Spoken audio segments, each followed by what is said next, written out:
An officer walks up to your car window, leans in, and says the six words that can make your heart sing: I smell marijuana in the car. For years, that simple claim, something you can't see on body cam, something you can't disprove, was an automatic green light for police to tear your car apart. I'm Rick Fletcher, a Florida criminal defense attorney. My job is to stay on the cutting edge of the law to protect my clients. And today, the law has made a monumental shift in your favor. In this video, I'm going to break down a brand new, game-changing court decision that says the smell of marijuana by itself is no longer enough for police to search your car. I will give you the knowledge and the exact words to use to protect yourself. Hello, everyone, and welcome to the channel.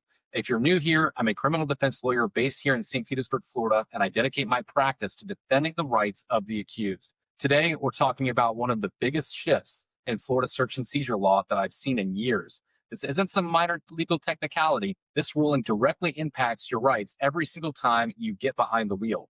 For decades, the plain smell doctrine has been one of law enforcement's go-to tools that allow for countless searches, arrests, and convictions based on nothing more than an officer's subjective sense of smell. But as Florida's laws on cannabis have evolved, the courts are finally catching up. So what exactly is the plain smell doctrine? It's a legal rule that evolved from its cousin, the plain view doctrine. The idea is simple. If an officer is illegally in a place where they can see, feel, or smell something that is immediately apparent as being illegal, they have probable cause to search or seize it without a warrant. For generations, this made perfect sense with marijuana. As the court in a recent case noted, because cannabis was illegal, smell alone was sufficient to establish probable cause. It was a simple equation: smell of weed equals probable cause for a crime. But that's where the story used to end. Now it's just the beginning. So let's talk about the old rule. Here in the 2nd DCA, which covers areas like Tampa, St. Pete, Sarasota, and Fort Myers, the controlling case for years was Owens v. State, decided in 2021. The Owens court was very clear. It held that even with the legalization of hemp and medical marijuana, the smell of marijuana emanating from a vehicle continues to provide probable cause for a warrantless search of the vehicle. Under Owens, it didn't matter if you had a medical card, it didn't matter if you were smoking legal hemp. The smell alone was enough. This gave police tremendous power, and it was the final word on the matter in this jurisdiction until now. Here's where it shifts. First major crack in the old rule came in 2024 from a different district court in the 5th DCA in a case called Baxter v. State. The 5th DCA covers counties like Orange, Volusia, and Brevard. The Baxter court looked at all the new laws, the legalization of hemp with low THC concentration, and the medical marijuana program, and came to a groundbreaking conclusion.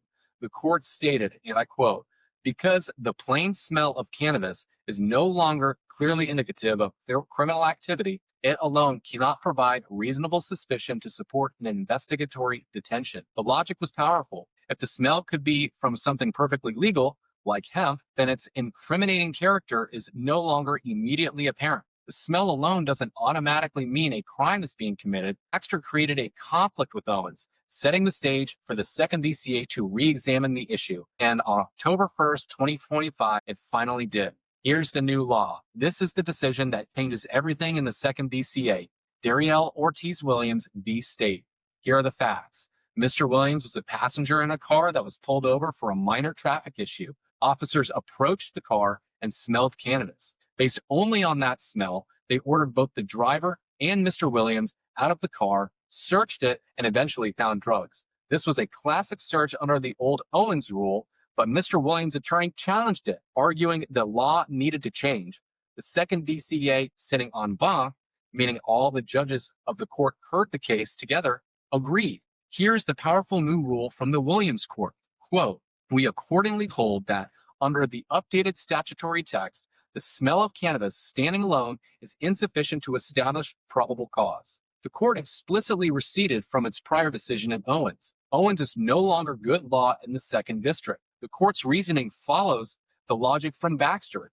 With legal hemp and medical marijuana now widespread, an officer can't know by smell alone whether the cannabis is legal or illegal. The court explained that by legalizing cannabis in forms that are manifestly not discernible by smell, such as how it was procured, the mere odor of cannabis standing alone no longer makes it clearly or immediately apparent that the substance is contraband. This is a huge win for civil liberties. It means the smell is now just one piece of the puzzle.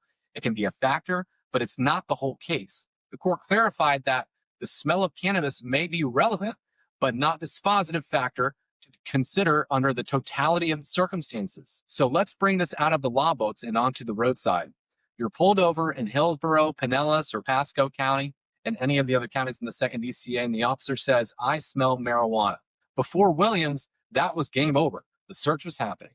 After the Williams case, that statement alone is not enough. The officer now needs more to have probable cause. They need other facts that, combined with the smell, point to criminal activity. Things like seeing loose marijuana in plain view, seeing you try to hide something, you admitting to having illegal drugs, or other suspicious circumstances. Without more, the search is unconstitutional. Here's the biggest mistake you can make. This new protection is powerful, but you can give it away with two simple words, yes or okay. The officer, knowing the law has changed, will likely try a different approach. They'll say, I smell marijuana. You don't have anything illegal in here, do you? You don't mind if I take a quick look to make sure? This is a request for consent. If you consent to the search, you waive your Fourth Amendment rights. You give them permission, and all this new case law goes right out the window. Consenting to a search is the single biggest mistake you can make.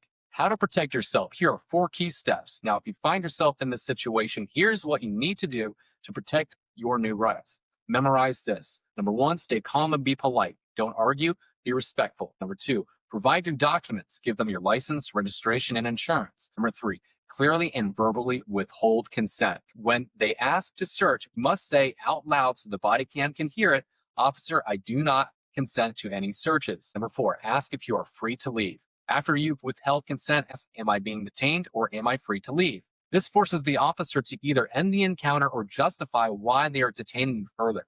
If they search anyway, do not physically resist. The fight is not on the side of the road, it's in the courtroom with your lawyer. The law is constantly changing, and knowing your rights is your first line of defense. This Williams decision is a massive victory for Floridians, but it only protects you if you know how to use it. If this video helped you understand this critical legal update, hit that like button so others can find it. Subscribe to the channel for more vital information on protecting your freedom.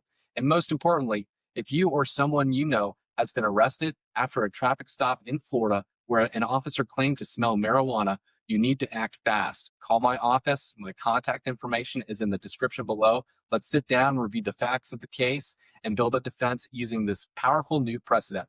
Thank you for watching. Stay safe and know your rights.